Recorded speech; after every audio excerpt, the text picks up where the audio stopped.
los que están conectados en esta hora. Y pues vamos a estudiar la palabra de Dios en el libro de Primera de Samuel. Primera de Samuel, capítulo 17.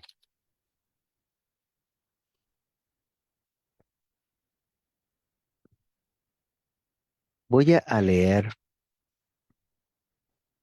desde el versículo 34 al versículo 37 para empezar desde allí tomando este ejemplo y pues a partir de allí vamos a tomar algunas otras escrituras, incluso de la misma, del mismo episodio, pero que por cuestión de tiempo, pues solamente voy a dar lectura a estos versículos que tengo acá. Primera de Samuel capítulo 17, versículo 34 al 37 dice así: David respondió a Saúl: Tu siervo era pastor de las ovejas de su padre. Y cuando venía un león o un oso y tomaba algún cordero de la manada, salía yo tras él y lo hería, y lo libraba de su boca. Y si se levantaba contra mí, yo le echaba mano de la quijada, y lo hería y lo mataba. Fuese león, fuese oso, tu siervo lo mataba. Y este filisteo incircunciso será como uno de ellos, porque ha provocado al ejército del Dios viviente.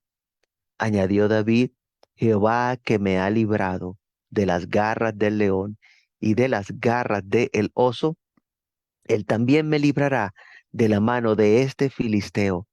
Y dijo Saúl a David: Ve y Jehová esté contigo. Y vamos a partir de esta escritura, como les decía, vamos a hablar bajo el título Enfrentando los problemas en la vida. Enfrentando los problemas en la vida. Y todos en algún momento de nuestra vida, en alguna etapa de nuestra vida, hemos tenido problemas. Y quizás en este momento, alguno de los que esté escuchando esté atravesando por la prueba que pudiese calificar como la más dura o más grande que ha tenido en su vida. Este, pues no estamos exentos de problemas. Somos seres humanos, no estamos exentos de situaciones difíciles, de situaciones comprometidas, porque somos seres humanos y los seres humanos estamos sujetos a esta situación que se vive en el mundo en la actualidad. ¿Qué es un problema? Bueno, cualquier situación que necesite una solución o que necesite ser resuelta, porque como está, como la estamos viviendo, como se está presentando, nos está causando malestar, nos está causando angustia, nos está causando dificultad, pues eso, situación es un problema, es una situación adversa. Y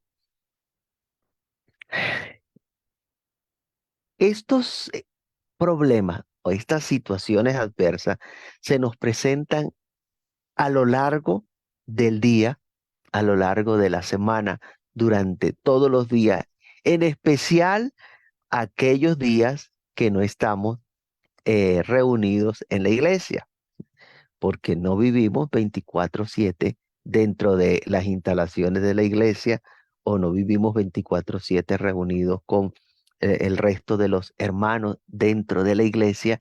Entonces, ¿qué podemos hacer? ¿Qué es lo que debemos hacer? ¿Cómo debemos nosotros darle solución a los problemas que se van enfrentando a diario? ¿Cómo nos enfrentamos ante los problemas de la vida? Aquellas cosas que quieren hacernos caer.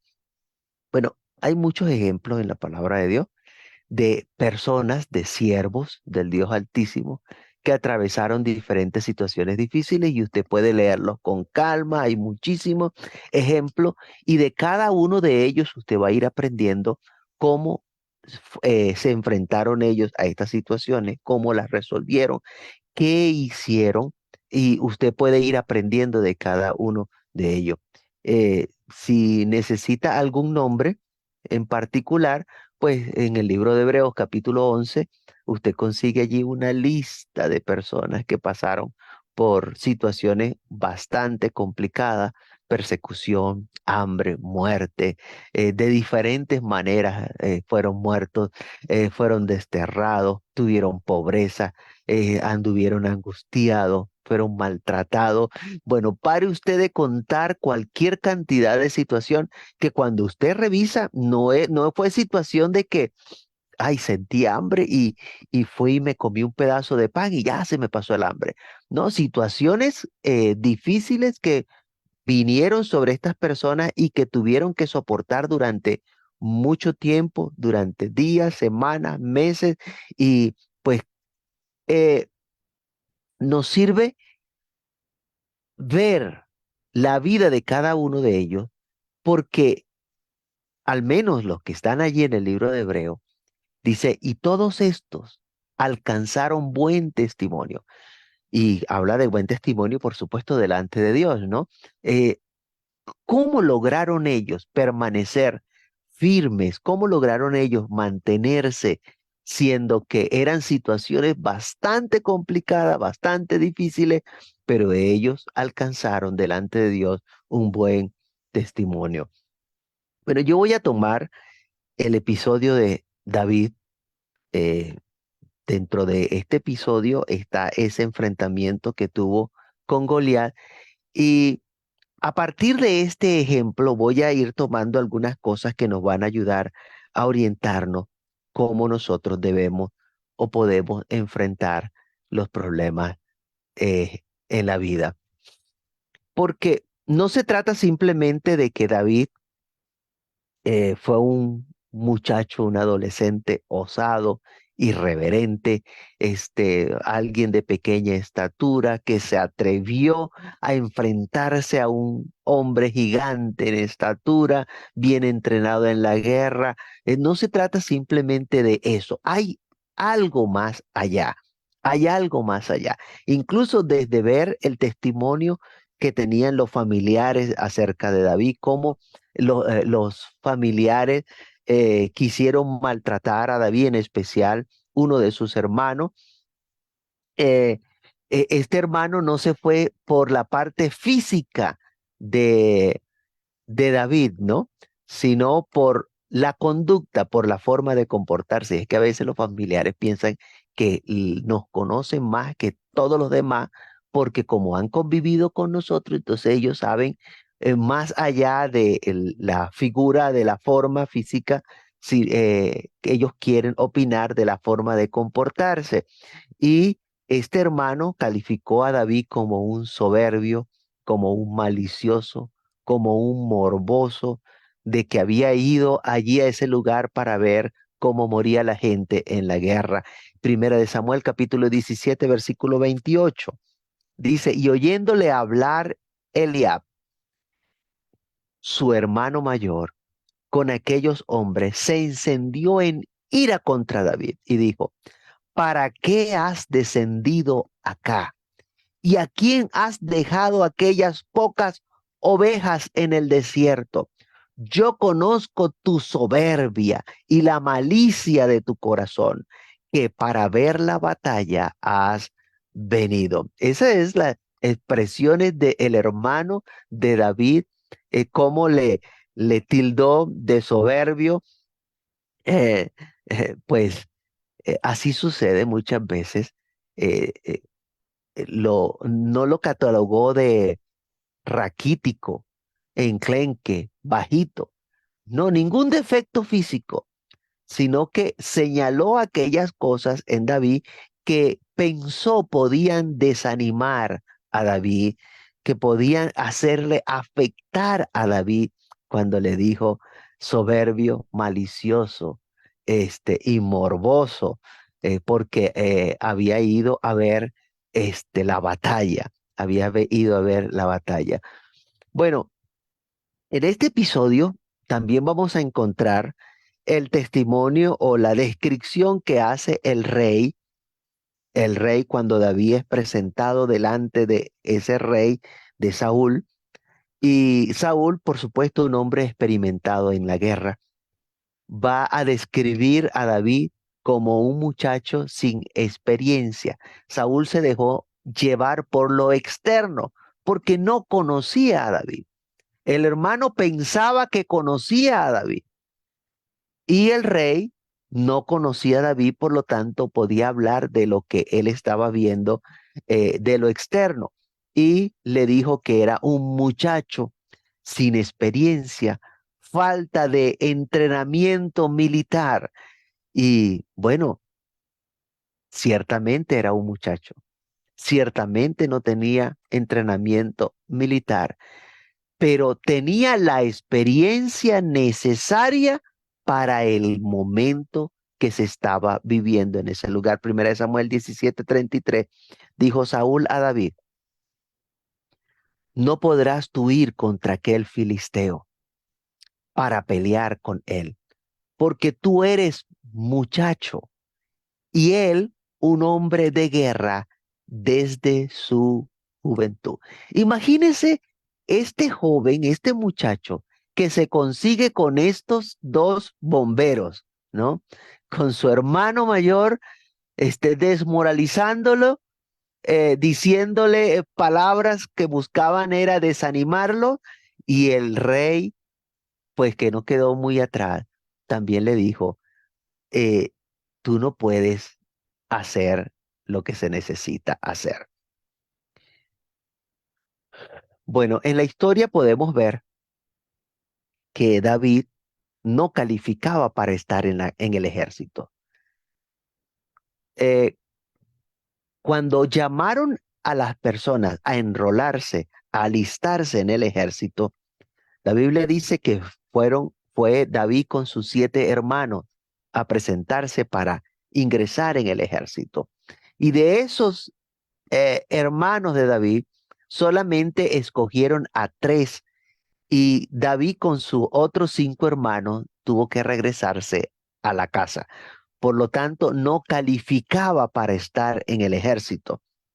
Y este, pues, además de que el hermano habló mal de él, no calificó para el ejército, y el rey pues habló mal de su apariencia externa, su apariencia física.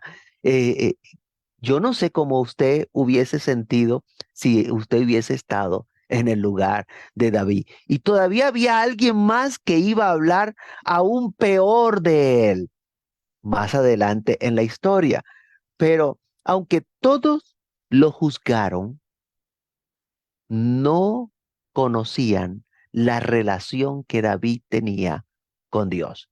Y eso es lo que hace la diferencia en toda esta historia.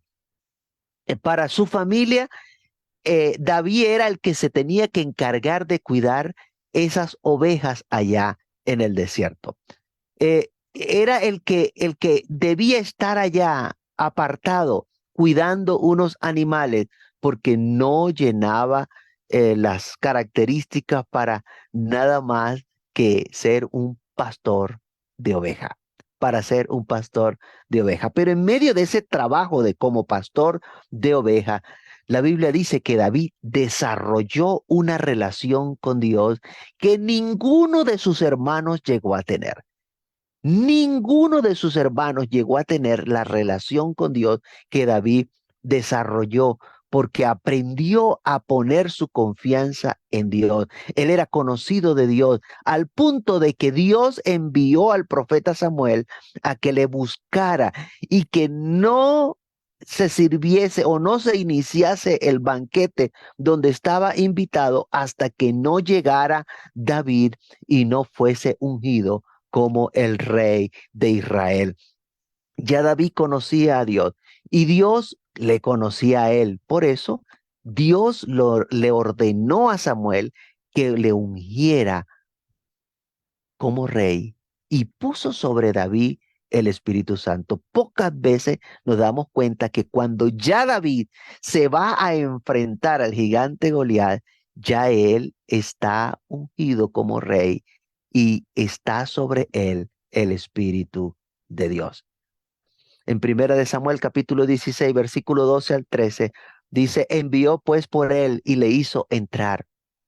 Y era rubio, hermoso de ojos y de buen parecer.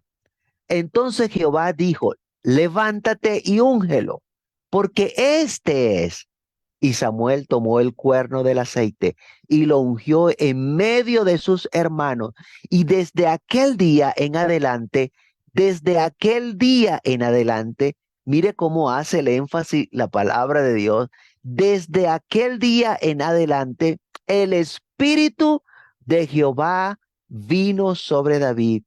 Se levantó luego Samuel y se volvió a Ramá. Este episodio donde David es ungido y el Espíritu de Dios es puesto sobre él fue mucho antes de que él se presentase ante Saúl y Saúl lo describiera como un muchacho sin experiencia, un muchacho que no tenía la capacidad para ir a luchar en la guerra. Bueno, eso de haber sido escogido por Dios, de haber sido ungido con el Espíritu Santo, este, se había dado porque Dios conocía el corazón de David. No porque era más alto que los demás, no porque era más guapo que los demás, no porque era el más habilidoso que los demás. La razón por la que fue ungido con el Espíritu de Dios fue porque Dios conocía lo que había en el corazón de David. Eso está en el libro de Hechos, capítulo 13, versículo 22. Hechos 13, 22. Dice, quitado les levantó por rey a David, de quien dio también testimonio diciendo, he hallado a David, hijo de Isaí, varón conforme a mi corazón. Y mire lo que dice, quien hará todo lo que yo quiero. De manera que Dios, que conoce los corazones, Dios había visto lo que había en el corazón de David y sabía que David iba a hacer todo lo que Dios quería que se hiciese. Bueno, un hombre dispuesto a hacer la voluntad de Dios. Y estas fueron razones suficientes para que Dios enviara a Samuel que ungiera a David con aceite y que Dios pusiera sobre David el Espíritu Santo. Ahora, volviendo al episodio donde David está frente al rey y hablándole David lo que le había tocado hacer. Él le dijo, tu siervo era pastor de ovejas. Por allí leímos, ¿verdad? Primero Samuel capítulo 17, versículo 34 al 36. David empieza a decirle a Saúl las situaciones difíciles que él le había tocado vivir mientras desarrollaba ese trabajo de pastor de oveja allá en el desierto.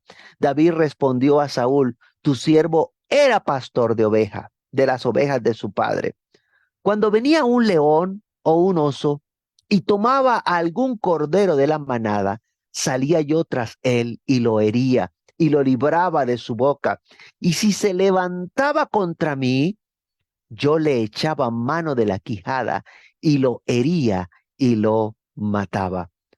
Fuese león, fuese oso, tu siervo lo mataba, y ese filisteo incircunciso será como uno de ellos, porque ha provocado al ejército del Dios viviente. Espere un momento. Mire, de todas estas cosas que está relatando David, ninguna de ellas ocurrió dentro del tabernáculo. O diríamos en el día de hoy dentro de la iglesia o dentro de una iglesia o estando sentado en la casa de sus padres. Todas esas cosas que relató David acontecieron mientras estaba trabajando con las ovejas en el desierto. Allí fue, en el desierto, fue donde David aprendió a relacionarse con Dios. Y es que es fácil aprenderse la teoría, pero otra cosa es cuando nos toca llevarlo a la práctica. Usted va a la iglesia y aprende la teoría. Cuando va a su trabajo, cuando va a su vida diaria, cuando va a en el transporte público, cuando va al parque, cuando va a algún lugar, allí es donde usted tiene que ejercer la práctica, poner en práctica lo que ha aprendido. Es fácil ser cristiano dentro de las paredes de la iglesia, pero vivir una vida cristiana en el trabajo, eso es otra cosa. Por eso tiene mérito la experiencia que vivió David con Dios mientras cuidaba las ovejas en el desierto. Insistimos dentro de la iglesia en que cada uno de nosotros debe tener una relación con Dios, llegar a conocer a Dios.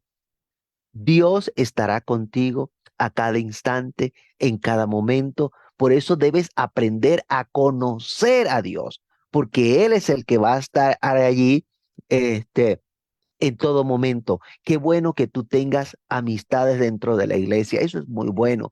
Qué bueno que tengas amistad con el pastor y con la familia del pastor. Eso es muy bueno. Pero lo que es mejor que eso es poder tener una estrecha, algo bien íntimo, algo bien cercano, una relación con Dios, que aprendas a depender de Dios y no de tus amistades terrenales. Aprende a depender de Dios y no de tus amistades terrenales. Cuando David hace el relato, él dice que se había enfrentado en combate cuerpo a cuerpo con el león y con el oso. Mire que David no está hablando de que él los espantaba o ahuyentaba con la onda que él tenía en su mano, que él los ahuyentaba antes que agarrara a la oveja. Mire que no dice que él sabía lanzar unas piedras bien hacia los osos, hacia los leones para ahuyentarlo. Y bueno, yo no digo que no hayan habido momentos donde David tuvo que usar la onda para lanzar piedras y que los zorros y los animales salvajes pues huyeran. Pero cuando relata los momentos donde él pudo ver la mano de Dios obrando a su favor, son esos momentos cuando él tuvo que luchar contra el oso y contra el león de cuerpo a cuerpo, cercano, cercano. Y esto nos dice que Dios estaba con David aún en el momento cuando él estaba trabajando.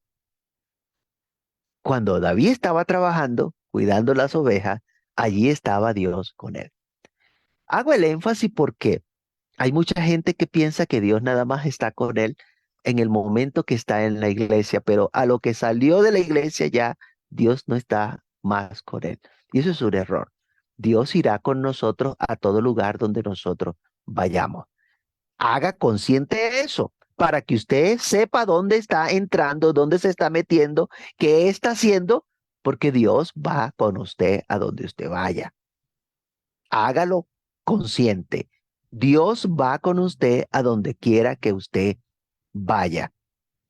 Y si está en el trabajo, Primera de Samuel capítulo 17, 34 al 35, donde estábamos, dice, y cuando venía un león o un oso y tomaba algún cordero de la manada, y tomaba algún cordero de la manada, salía yo tras él y lo hería y lo libraba de su boca.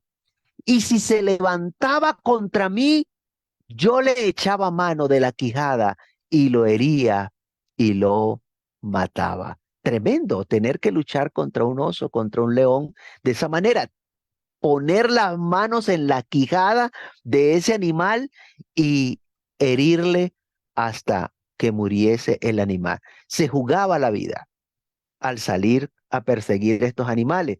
Eh, pero lo importante era que lograba hacer que el oso y el león soltaran esa oveja y la dejaran tranquila.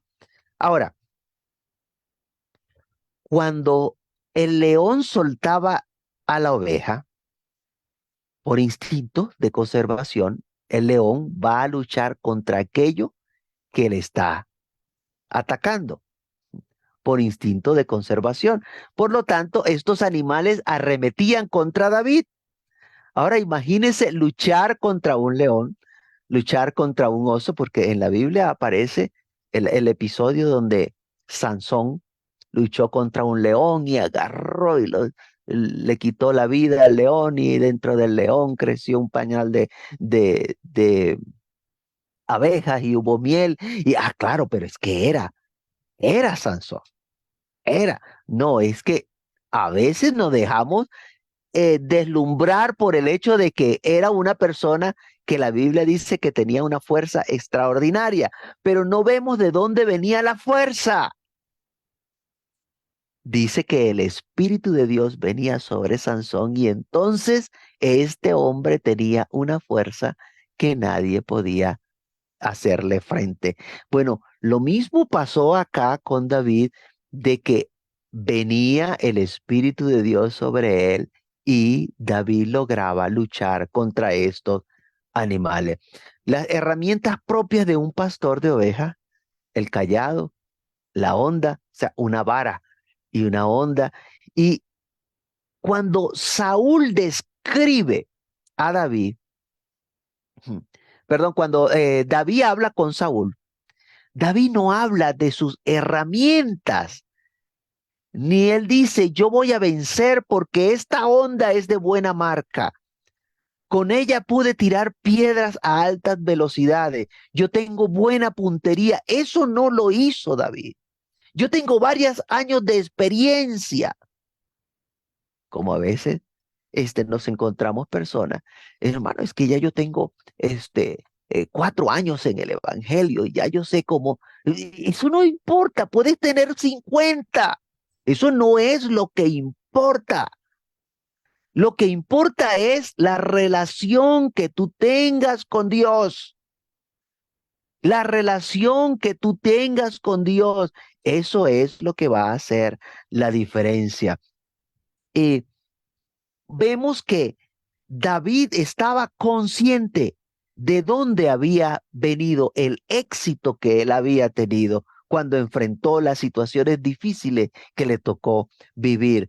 El versículo 37, allí del capítulo 17 de Primera de Samuel, dice, añadió David, mire de dónde venía el éxito que David había tenido. Añadió David, Jehová que me ha librado de las garras del león y de las garras del oso, él también me librará de la mano de este filisteo. Y dijo Saúl a David, ve y Jehová esté contigo. ¿Se da cuenta de dónde viene el éxito de David?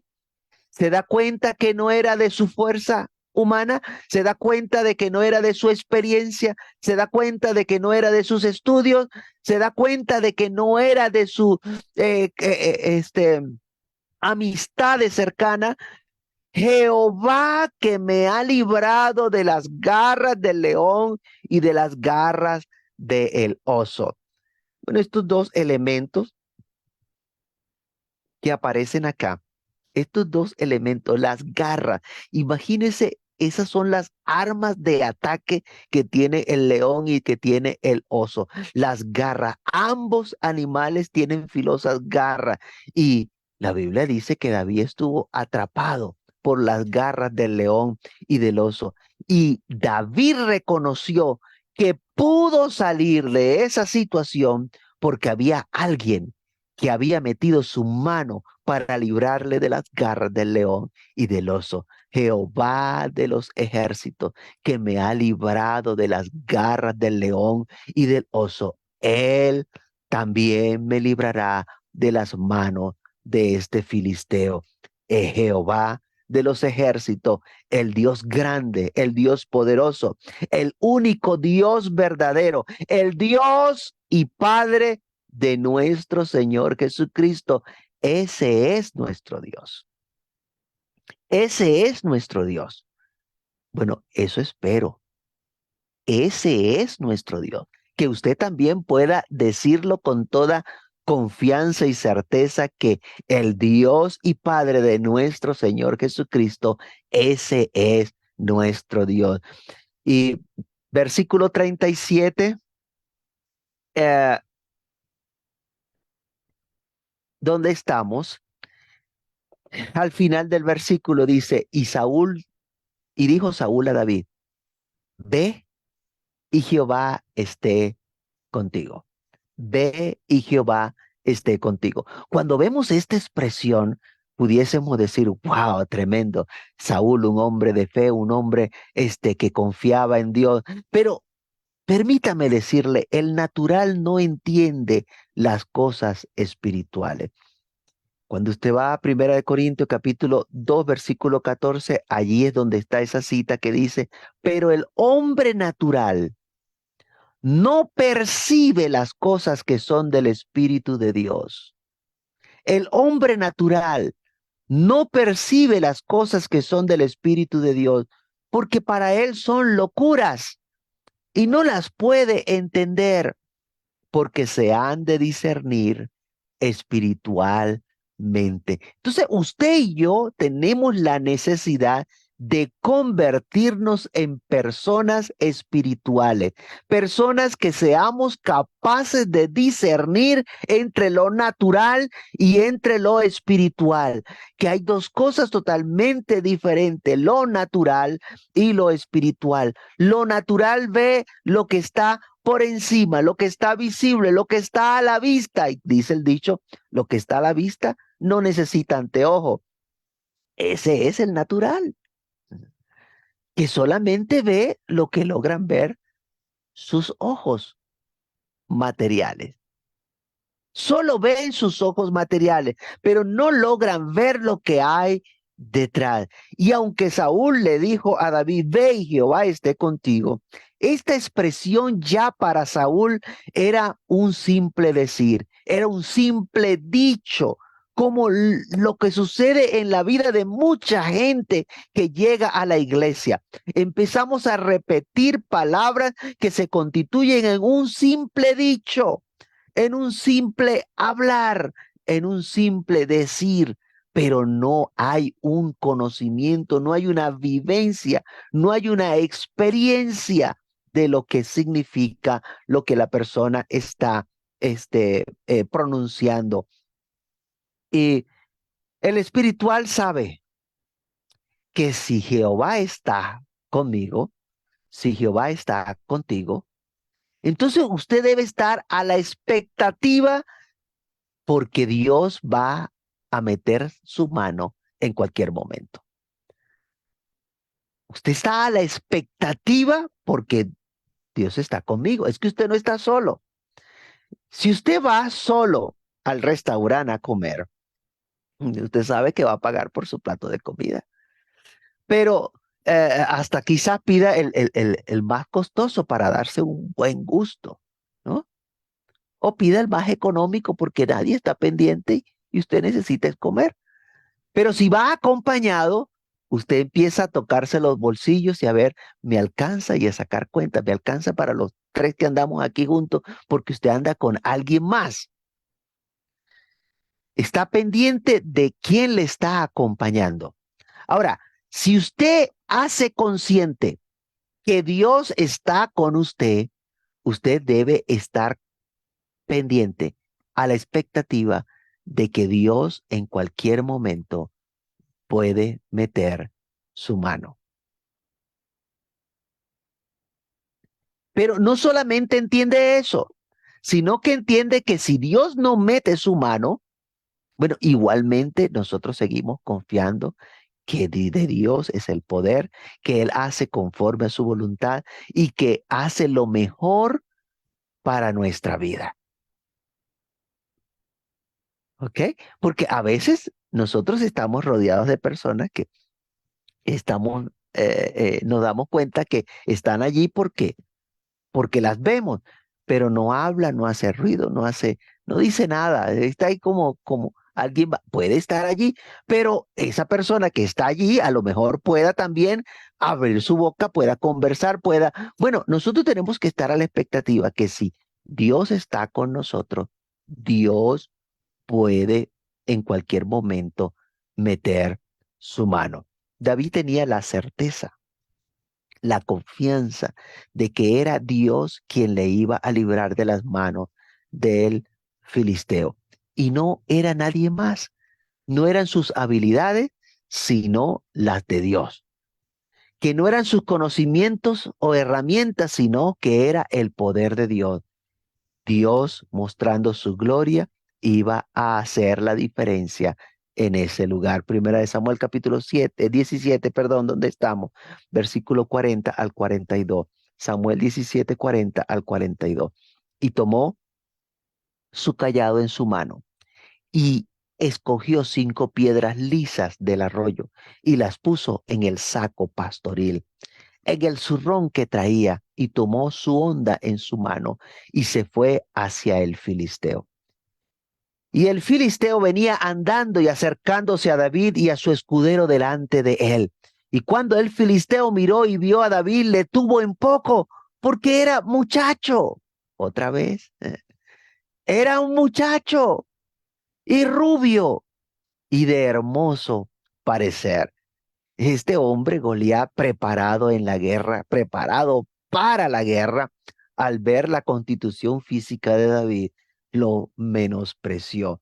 Y es que el aspecto físico, pues, influye muchísimo en nosotros los seres humanos. Cuando vemos el aspecto, ese, eh, ay, Dios mío, porque pensamos que un soldado debe ser alguien bien fornido, alguien bien preparado, pero por los implementos que llevaba David, Goliat le tuvo en poco. Versículo 43 dice, y dijo el filisteo a David, ¿soy yo perro? Ujú. ¿Soy yo perro para que vengas a mí con palos? Pero mire lo que termina diciendo este hombre, que yo creo que es lo que termina de sepultarlo. Dice, y maldijo a David por sus dioses, y maldijo a David por sus dioses. Allí es donde podemos ver que donde tenía Goliat puesta la confianza de él. ¿Dónde tenía puesta la confianza? Goliat confiaba en dioses muertos que nada pueden hacer, dioses inútiles. El respaldo de Goliat era en vano. Delante de él iba un escudero, pero detrás de él no iba nadie. No había Dios verdadero que pudiera ayudarle en esa batalla. Su confianza la tenía puesta en hojarasca, porque esos son los ídolos, dioses muertos que no hacen nada. Y aun cuando Goliat llevaba espada, lanza, escudo, jabalina, la Biblia nos deja ver que la confianza de Goliat estaba puesta en los dioses que Goliat servía. Por eso dice, y maldijo a David por sus dioses. Y sigue diciendo el versículo 44, dijo luego el filisteo a David, ven a mí y daré tu carne a las aves del cielo y a las bestias del campo. Goliat retó a David diciendo, ven a mí y daré tu carne a las aves del cielo. Bueno, David supo reconocer inmediatamente esta situación, que la lucha la gana el Dios verdadero. La lucha la gana el Dios verdadero, pero no perdió su tiempo. Óigame lo que voy a decir. David no perdió su tiempo en entablar lo que hoy llaman una guerra espiritual. Él, como espiritual, reconoció que el Dios de Goliat no era Dios, pero no se entabló en eso que llaman guerra espiritual. Sabemos bien por la palabra de Dios que detrás de esos dioses falsos se esconden demonios, que hay espíritus inmundos que engañan a la humanidad, que el diablo y sus demonios hacen todo lo posible por mantener engañado a las personas, a la mentira en los seres humanos. Algunos piensan que han sido llamados a los caminos del Señor para mantenerse peleando con demonios. Y ellos no se sienten bien si no reprenden 2 o 3 demonios diarios. Ellos necesitan estar en eso, reprendiendo. Piensan que a eso fue que Dios los llamó. Por supuesto, eh, los demonios que tienen otros, porque ellos no logran ver los de ellos, sino que siempre logran ver demonios en otro. ¿Qué dice la palabra de Dios que nosotros debemos hacer? Santiago capítulo 4, versículo 7. Santiago 4, 7. Someteos pues a Dios. Someteos pues a Dios.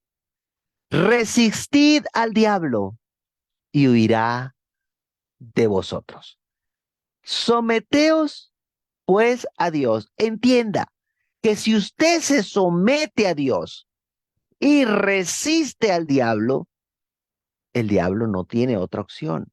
El diablo va a huir. El diablo va a huir. Pero lo primero que usted y yo tenemos que hacer es someternos a Dios y resistir al diablo. ¿Ve? Lo que en algunos casos tocará hacer, porque eso no estamos exentos de que haya que hacerlo con autoridad, ordenarle a algún espíritu inmundo que esté perturbando, pues nosotros tenemos que tomar autoridad y ordenarle, así como leía la hermana al empezar la escuela dominical, de que le tocó hacer a Pablo, devolverse y ordenarle a ese espíritu inmundo que saliera de esa muchacha. Pues en ocasiones hay que hacer eso para cuando hay alguien que está siendo perturbado, eh, pues nos toca hacerlo. Pero entienda que no tiene que pasarse la vida reprendiendo por si acaso algún espíritu quiere perturbar. Por si acaso nosotros debemos llegar al culto con la disposición de rendirle culto a nuestro Dios, adorar a nuestro Dios en espíritu y en verdad. Ya usted ha sido perdonado, ya usted ha sido limpiado, ya usted ha sido libertado, ya usted ha sido bautizado con el Espíritu Santo de Dios. Dios está con usted, entonces adore a Dios por sus proezas, por su grandeza, por sus maravillas. Adore, exalte a Dios y no pierda el tiempo haciendo algo por si acaso. Puede que haya, no, y ahí pudiese extenderme, pero no me voy a extender hoy en ese tema. Primera de Samuel capítulo 17 versículo 45. Entonces dijo David al filisteo, tú vienes a mí con espada y lanza y jabalina, mas yo vengo a ti en el nombre de Jehová de los ejércitos, el Dios de los escuadrones de Israel, a quien tú has provocado. Entienda, David solo le menciona lo que Goliat trae en sus manos, porque sabía que Goliat no tenía respaldo de un Dios verdadero, porque los dioses falsos, esos son falsos, nada pueden hacer. Pero entienda también esto otro, David no menospreció, David no se burló de Goliat porque servía a dioses falsos. David lo que hizo fue afianzarse en su fe, repasar donde estaba puesta su confianza y dice, mas yo vengo a ti, tengo versículo 45, mas yo vengo a ti en el nombre de Jehová de los ejércitos, el Dios de los escuadrones de Israel, a quien tú has provocado. Jehová te entregará hoy en mi mano y yo te venceré y te cortaré la cabeza y daré hoy los cuerpos de los filisteos a las aves de los cielos y a las bestias de la tierra, y toda la tierra sabrá que hay Dios en Israel. ¿Qué es lo que hay? Hay Dios en Israel, y sabrá toda esta congregación que Jehová no salva con espada y con lanza, porque de Jehová es la batalla y él os entregará en nuestras manos. ¿Cuántas veces mencionó a Dios en estos dos versículos? Porque usted ve que David estaba consciente de quién era el que le iba a dar la victoria y quién era el que iba a hacer todas esas cosas y qué era lo que iba a acontecer, porque Dios iba a meter su mano en la situación. Bueno, usted sabe ya cómo terminó el relato con la victoria de David sobre Goliat, pero lo que me interesa, por favor, me interesa que usted pueda ver es que David, desde muy joven, porque era un muchacho, desde muy joven, conoció lo que es tener el respaldo de Dios, el saberse ayudado por Dios, que es Dios quien da la victoria, que es Dios el que pelea nuestras batallas, que es Dios el que va delante de nosotros, y que todo lo que iba a acontecer en ese lugar era para que Dios fuese glorificado. No era para que David fuese reconocido, era para que Dios fuese glorificado. Dice, y toda la tierra sabrá que hay Dios en Israel, y sabrá toda esta congregación que Jehová nos salva con espada y con lanza, porque de Jehová es la batalla, y él os entregará en nuestras manos. Usted y yo necesitamos comprender que hemos sido llamados a reconciliarnos con Dios, que fue Dios quien envió a su Hijo en rescate por cada uno de nosotros, para que pongamos nuestra fe y esperanza en Dios, para que aprendamos a confiar en Dios.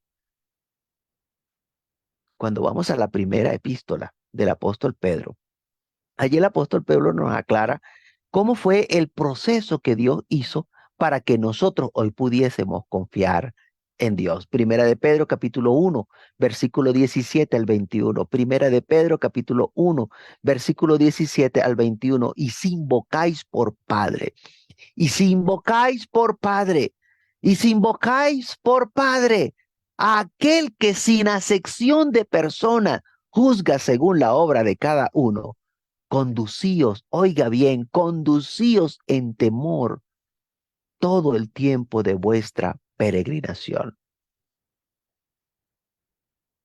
Y después habla de algo que debemos saber todos nosotros, sabiendo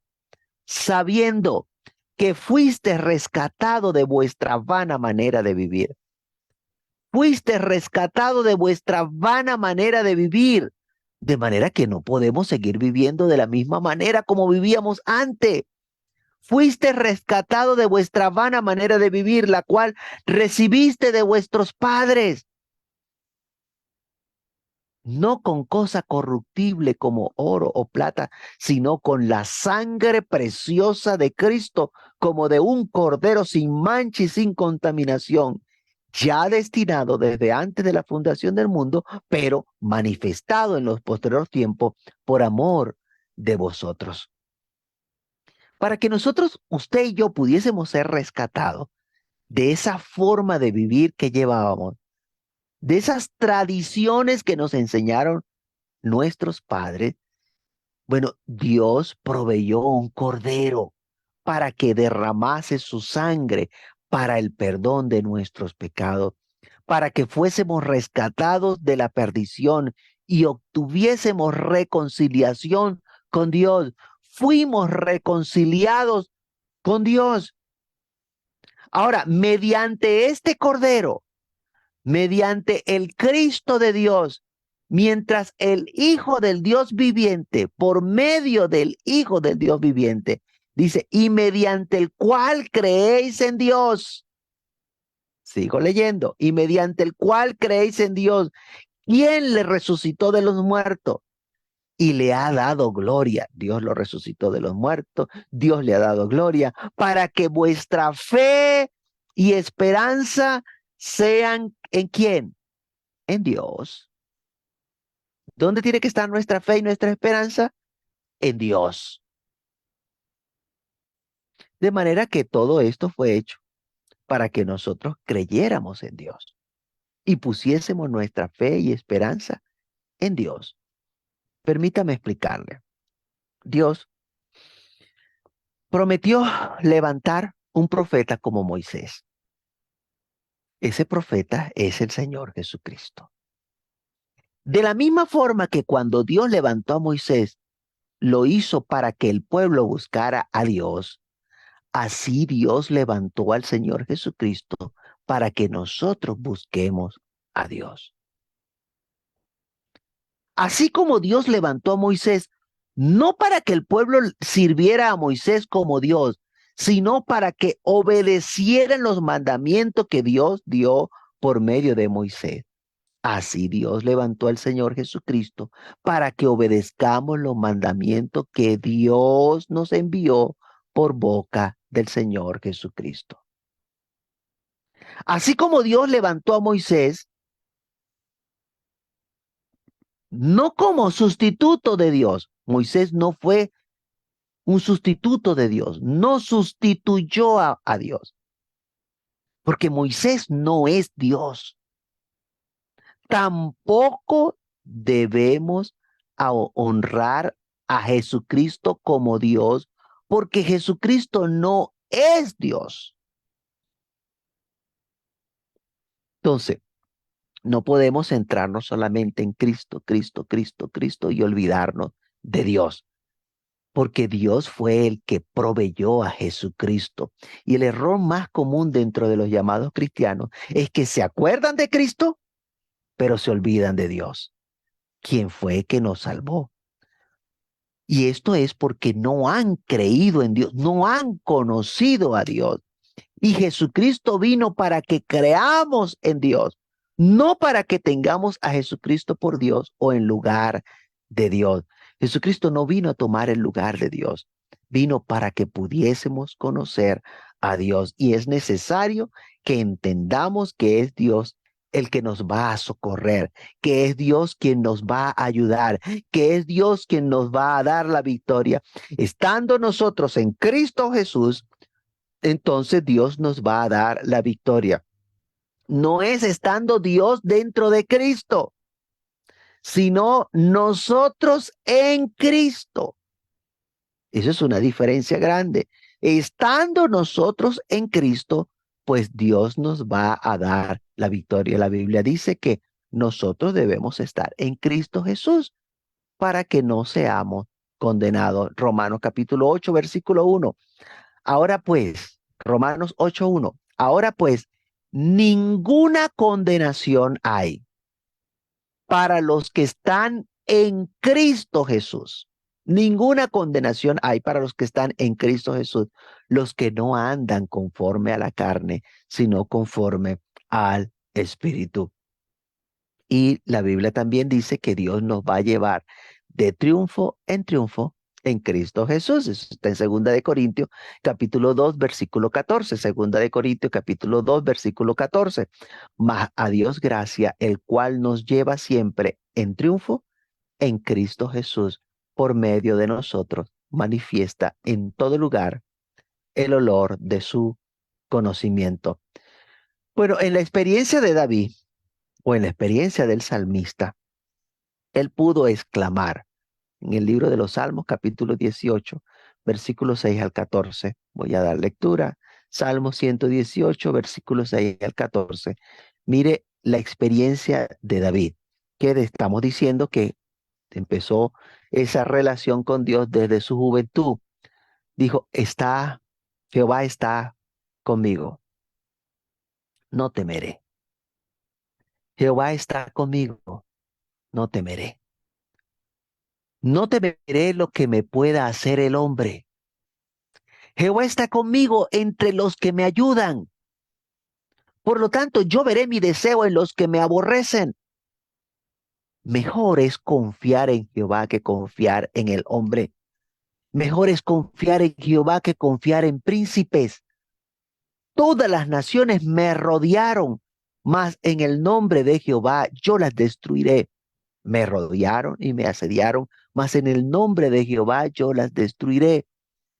Me rodearon como abejas, se enardecieron como fuego de espino, mas en el nombre de Jehová yo las destruiré. Me empujaste con violencia para que cayese, pero me ayudó Jehová. Mi fortaleza y mi cántico es Jehová, y él me ha sido por salvación. Aparece una expresión en estos versículos, en el nombre de Jehová, yo las destruiré, la expresión completa, que nos va a ayudar a entender qué es lo que debemos hacer nosotros en nuestros días. Y es que esta misma expresión la utilizó David cuando se enfrentó contra Goliat. La misma expresión utilizó David cuando se enfrentó contra Goliat. Le dijo, yo vengo a ti en el nombre de Jehová de los ejércitos. Esta expresión no es otra cosa que decir de parte de Jehová, respaldado por Jehová, como enviado de Jehová, yo las destruiré porque Jehová está conmigo. Con el respaldo de Dios, yo las destruiré con la ayuda de Dios, yo las destruiré. Por eso hace énfasis en que Jehová está conmigo entre los que me ayudan. Eso es tener la certeza de que usted está acompañado. Usted no está solo, usted está acompañado.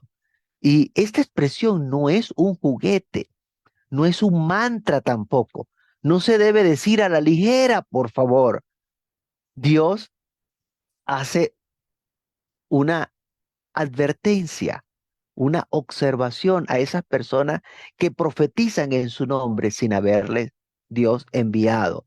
Jeremías capítulo 14, versículo 1 al 16, para que veamos que no se debe agarrar estas expresiones a la ligera, por favor. Mire la observación que Dios le hace a estos profetas. Jeremías 14, 11 al 16, me dijo Jehová, no ruegues por este pueblo para bien. Cuando ayunen, yo no oiré su clamor. Y cuando ofrezcan holocausto y ofrenda, no los aceptaré, sino que los consumiré con espada, con hambre y con pestilencia. Y yo dije, Señor Jehová, he aquí que los profetas les dicen, no veréis espada, ni habrá hambre entre vosotros, sino que en este lugar os daré paz verdadera. Me dijo entonces Jehová, falsamente profetizan los profetas en mi nombre. No los envié, ni les mandé, ni les hablé. Visión mentirosa, adivinación, vanidad y engaño en su corazón, de su corazón os profetizan. Paremos un momentito acá, breve. Vemos que los profetas decían en el nombre de Jehová. Le estaban profetizando que no verían espada, que no verían hambre, y decían en el nombre de Jehová. Y habla Dios y dice, falsamente profetizan en mi nombre. Falsamente profetizan los profetas en mi nombre. ¿Por qué profetizaban falsamente? Dios dijo, porque yo no los envié, ni les mandé, ni les hablé. Visión mentirosa es lo que dicen. Adivinación, vanidad y engaño en su corazón profetiza. Entonces, cuando usted a la ligera empieza a decir en el nombre de, en el nombre de, está corriendo el riesgo, escúcheme, corre el riesgo de estar hablando visión mentirosa, corre el riesgo de estar diciendo adivinación, corre el riesgo de estar diciendo vanidad, de estar engañando. Por eso no debe tomarse a la ligera. Es que no se trata de creernos espirituales o hacernos ver como, que tenemos un contacto. No, es que tienes que estar seguro porque Dios está escuchando. Por tanto, dice la Escritura, así ha dicho Jehová sobre los profetas que profetizan en mi nombre, los cuales yo no envié, y que dicen, ni espada ni hambre habrá en esta tierra. Con espada y con hambre serán consumidos esos profetas, y el pueblo a quien profetizan será echado en las calles de Jerusalén por hambre y por espada, y no habrá quien los entierre a ellos, a sus mujeres, a sus hijos y a sus hijas, y sobre ellos derramaré su maldad. Entienda la gravedad del asunto. Entienda la gravedad de ser ligeros para pronunciar en el nombre de, porque usted está diciendo que ha sido enviado, que ha recibido autoridad, que se le ha dado palabra. Entiéndalo. Libro de Deuteronomio capítulo 18, versículo 20. La Biblia dice que el profeta que tuviere la presunción de hablar palabra en mi nombre, a quien yo no le haya mandado hablar, o que hablare en nombre de dioses ajeno, el tal profeta morirá. Por eso les comenté en días pasados que el invocar el nombre tiene sus momentos, tiene sus condiciones, y una de ellas es saberse, es tener la certeza de que Dios está contigo, que Dios está de tu lado, que es Dios quien pelea tus batallas y no seas un simple dicho o un mero hablar. Debemos estar seguros de que Dios, perdón, viene nuestro socorro. Así dijo el salmista, Salmo 121, versículo 1 al 8. Alzaré mis ojos a los montes. ¿De dónde vendrá mi socorro?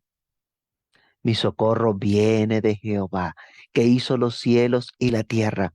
No dará tu pie al resbaladero, ni se dormirá el que te guarda. He aquí no se adormecerá ni dormirá el que guarda a Israel. Jehová es tu guardador. Jehová es tu sombra, tu mano derecha. El sol no te fatigará de día, ni la luna de noche. Jehová te guardará de todo mal.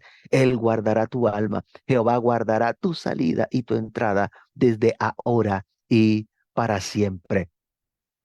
Entendamos, por favor, que los problemas de esta vida, los problemas en esta vida, no se vencen con declaraciones o pensamientos positivos. Es Dios quien nos da la victoria. Es Dios quien nos da la victoria. Es Dios quien nos da la victoria. Cuando esté en una situación difícil, pues ese es el momento para recordar quién es el que ha estado a nuestro lado cuando los tiempos nos han parecido buenos o cuando los tiempos nos han parecido malos. En todo tiempo, porque nuestra confianza siempre debemos mantenerla en el Dios al cual servimos, el Dios y Padre de nuestro Señor Jesucristo. Y cuando decimos, porque mayor es el que está en mí que el que está en el mundo, no es un simple decir, no es un mero hablar. Primero de Juan capítulo 4, versículo 4 dice, hijitos, vosotros sois de Dios y los habéis vencido, y los habéis vencido porque mayor es el que está en vosotros que el que está en el mundo. Vosotros sois de Dios. Y al ser de Dios, Dios ha puesto su espíritu en nosotros y mayor es el que está en nosotros que el que está en el mundo. Esto no es un mero eslogan, un bonito eslogan, una frase pegajosa que suena muy hermosa. No, Acá claramente nos muestra que hay alguien que nos acompaña, que va con nosotros, que va a nuestro lado en medio de las dificultades, que alguien todopoderoso está a nuestro lado para socorrernos, que tiene mucho más poder que cualquier cosa que pueda enviarnos el mundo, que Dios está en nosotros. Él es mayor que el que está en el mundo. Mire, el evangelio ha cambiado tanto que cuando alguien está en problema, ya poco se escucha decir, porque conmigo está el ángel de Jehová que me protege y me guarda. El libro de los Salmos, capítulo 34, versículo 7, dice Salmo 34, 7, el ángel de Jehová acampa alrededor de los que le temen y los defienden. Y este no es el ángel de la guarda dulce compañía. No, no, no, no, no, no, no, no, no. No me vengan con ese cuento. La Biblia dice que Dios envía su ángel para protegernos, para guardarnos en múltiples ocasiones y nosotros muchas veces no nos damos cuenta, aunque no entendemos cómo fue que salimos librados de la situación. Nosotros tenemos que saber que Dios envió su ángel para guardarnos, para protegernos, para ayudarnos. El Señor Jesucristo, cuando Pedro pensó que con su espada iba a impedir que se llevaran a su maestro cuando le iban a prender, el Señor Jesucristo le dijo en Mateo 26:53, Mateo 26:53, le dijo, ¿acaso piensas que no puedo ahora orar a mi Padre y que Él no me daría más de 12 legiones de ángeles? ¿Acaso piensas que no puedo ahora orar a mi Padre y que Él no me daría más de 12 legiones de ángeles? Mire, preste atención a lo que dice ese sencillo versículo. No era que Jesucristo le iba a dar órdenes a los ángeles que le cuidaran porque estaban bajo su autoridad, bajo su dominio, o porque se le ordenó a los ángeles que le adoraran. Entonces el Señor Jesucristo iba a disponer de los ángeles y lo iba a mandar, pónganse acá. No, dice que él podía pedirle a Dios en oración que Dios le enviara ángeles para que le guardaran. 12 legiones de ángeles. ¿Cómo iban a llegar estos ángeles?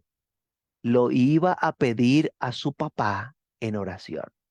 Lo iba a pedir a Dios en oración. Mire, sí, los ángeles son enviados a favor de los que han de heredar la salvación, pero ellos no están a disposición para nuestros caprichos y antojos. No es que yo le digo a los ángeles que vengan aquí, vayan allá. Eso no es lo que nosotros debemos hacer.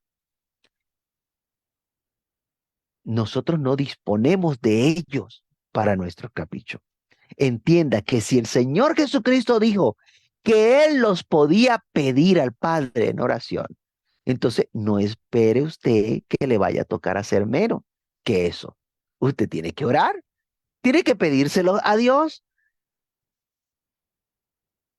O en la experiencia del apóstol Pablo, vamos al libro de Hechos, capítulo 27, versículo 23 al 25. Hechos 27, 23 al 25. Dijo el apóstol Pablo, porque esta noche ha estado conmigo el ángel del Dios de quien soy y a quien sirvo, diciendo, Pablo, no temas, es necesario que comparezcas ante César. Y he aquí, Dios te ha concedido todos los que navegan contigo. Por tanto, oh varones, tened buen ánimo, porque yo confío en Dios que será así como se me ha dicho. Ha estado conmigo el ángel del Dios de quien soy y a quien sirvo. Eso es seguridad de saber quién es su Dios. El Dios de quien soy y a quien sirvo. Él ha enviado su ángel. Dios le envió un ángel al apóstol allá donde él estaba. Estaba en medio del mar, en medio de una tormenta, en una embarcación. Y Dios le envió allá un ángel para decirle que Dios le había concedido, todos los que estaban allí con él en ese barco, que ninguno de ellos moriría. Dios hace como Él quiere. Dios hace como Él quiere.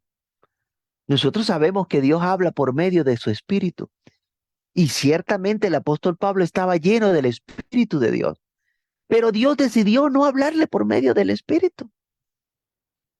Dios pudo haberle hablado por medio de un sueño, pero Dios decidió no hablarle por medio de un sueño, sino que Dios escogió enviarle un ángel para darle la noticia de que Dios le iba a llevar a Roma para que allá predicara el Evangelio. Y nosotros quizás pudiésemos pensar de que como Dios está metiendo su mano para ayudarle a Pablo a resolver el problema, entonces la tormenta se iba a disipar en un segundo, que todo se iba a calmar, pero no.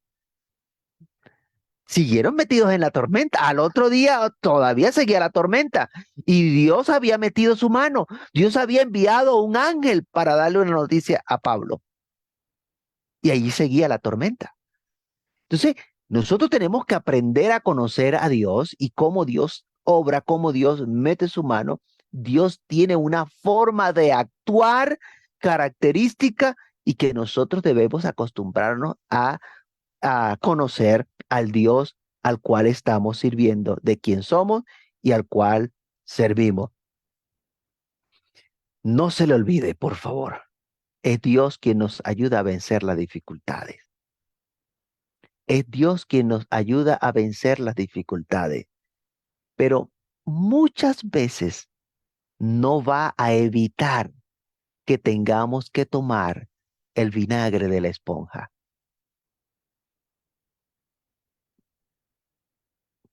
Y es que no era suficiente todo lo que había sufrido ya el Hijo de Dios y allí montado en la cruz, cuando pidió agua le acercaron una esponja con vinagre. Qué desagradable. Y Dios lo permitió. Entonces, Dios mete su mano para ayudarnos, pero muchas veces no va a evitar que tengamos que tomar el vinagre de la esponja. Nosotros debemos aún así confiar que es Dios el que le va, el que te va y el que me va a librar de la situación que se está viviendo. Dice el libro de los Salmos capítulo 34, versículo 19, muchas son las aflicciones del justo, pero de todas ellas le librará Jehová. Que nosotros podamos expresar con toda seguridad, Jehová está conmigo como poderoso gigante, no me ha dejado solo. Son dos escrituras, Jeremías 20 al 11 dice, mas Jehová está conmigo como poderoso gigante. Por tanto, los que me persiguen tropezarán y no prevalecerán, serán avergonzados en gran manera, porque no prosperarán, tendrán perpetua confusión que jamás será olvidada. O como dice Juan 8:29, porque el que me envió conmigo está, no me ha dejado solo el Padre, porque yo hago siempre lo que le agrada. Dios está, o Dios ha, perdón, dispuesto todo lo necesario para que nosotros alcancemos la victoria. Dios ha dispuesto todo lo necesario para darnos la victoria. Pero no se te olvide que la victoria viene de Dios. No es tu victoria, es que la victoria viene de Dios. Es Jehová quien te guarda de todo mal. Es Dios, el Dios de quien eres y a quien sirve, el que da la victoria y nos guarda de todo mal. Salmo 121:7, Jehová te guardará de todo mal, Él guardará tu alma. Y mire el énfasis que hace la misma escritura, Jehová guardará tu alma por sobre todas las cosas, porque muchas veces vamos a padecer cosas en el cuerpo, pero dice Jehová guardará tu alma. Qué bueno es poder saber que Dios nos guardará de todo mal, que Él va a guardar nuestra alma. Pero igual, usted tiene que tener cuidado de usted mismo. Ande con cuidado, mire bien las cosas que hace a diario. Tenga mucho cuidado de su vida. Dicen los Romanos capítulo 12, el versículo 21, 12, 21, no seas vencido de lo malo, sino vence con el bien, el mal. Estamos hablando de vencer las dificultades en el diario vivir. Todos los días nosotros nos enfrentamos a situaciones difíciles. Todos los días nos enfrentamos a situaciones problemáticas y tenemos que confiar que Dios nos va a dar la victoria y debemos cuidarnos nosotros, tener cuidado de nosotros mismos. El mal es lo natural en el mundo, porque el mundo entero está bajo el maligno. La gente se ha entregado a hacer de continuo el mal y lamentablemente muchos son derrotados porque se cansan de hacer el bien. Si te cansas de hacer el bien, entonces el mundo te ha vencido. Estamos llamados a vencer el mundo y sus deseos engañosos. Para esto es que hemos nacido de Dios para vencer el mundo. Primera de Juan 5, 4 al 5. Primera de Juan capítulo 5, perdón, versículo 4 y versículo 5, porque todo lo que es nacido de Dios vence el mundo. Y esta es la victoria que ha vencido el mundo, nuestra fe. ¿Quién es el que vence al mundo? Sino el que cree que Jesucristo es el Hijo de Dios. Y Romanos 8, 28 al 39. Y con esta lectura terminamos. Y sabemos que a los que aman a Dios, todas las cosas les ayudan a bien. Esto es, a los que conforme a su propósito son llamados. Porque a los que antes conoció, también los predestinó para que fuesen hechos conforme a la imagen de su Hijo. Porque Él para que él, perdón, sea el primogénito entre muchos hermanos. Y a los que predestinó, a estos también llamó, y a los que llamó, a estos también justificó, y a los que justificó, a estos también glorificó. ¿Qué pues diremos a esto? Si Dios es por nosotros, ¿quién contra nosotros? El que no escatimó ni a su propio Hijo, sino que lo entregó por todos nosotros. ¿Cómo no nos dará también con él todas las cosas? ¿Quién acusará a los escogidos de Dios? Dios es el que justifica. ¿Quién es el que condenará? Cristo es el que murió, más aún el que también resucitó, el que además está a la diestra de Dios, el que también intercede por nosotros. ¿Quién nos separará del amor de Cristo? Tribulación o angustia o persecución o hambre o desnudez o peligro o espada, como está escrito. Por causa de ti somos muertos todo el tiempo. Somos contados como oveja de matadero. Antes, en todas estas cosas somos más que vencedores por medio de aquel que nos amó, por lo cual estoy seguro de que ni la muerte, ni la vida, ni ángeles, ni principados, ni potestades, ni lo presente, ni lo porvenir, ni lo alto, ni lo profundo, ni ninguna otra cosa creada nos podrá separar del amor de Dios, que es en Cristo Jesús, Señor nuestro. Bueno, yo espero en el Señor que usted y yo podamos afianzarnos cada día más, poner nuestra confianza cada día más en el Dios de nuestra salvación, el Dios que envió a su Hijo, el Dios que nos ama, el Dios que ha tenido misericordia de cada uno de nosotros, el Dios y Padre de nuestro Señor Jesucristo. Ese es el Dios al cual nosotros servimos. Sí, ciertamente va a encontrar gente que no sirve a ese Dios, que han fabricado su propio Dios, pero nosotros servimos al Dios y Padre de nuestro Señor Jesucristo, al Dios que sirve el Señor Jesucristo. Ese es nuestro Dios. De Él somos y a Él servimos. Entonces yo les animo a mantenerse firme, a seguir adelante. Yo les animo a que puedan seguir cultivando esa relación con Dios, en la vida diaria, a cada momento, no solamente dentro de la iglesia, sino en cada lugar donde usted se encuentre, sepa y entienda que Dios está cerca de usted. Vamos a orar y vamos a ponernos en las manos de Dios una vez más. Soberano Señor, te damos gracias. Gracias por tu palabra. Gracias, Señor, porque yo sé que tú conoces lo que hay en el corazón de cada uno de nosotros y nos das conforme a la necesidad que hay en cada uno de nosotros.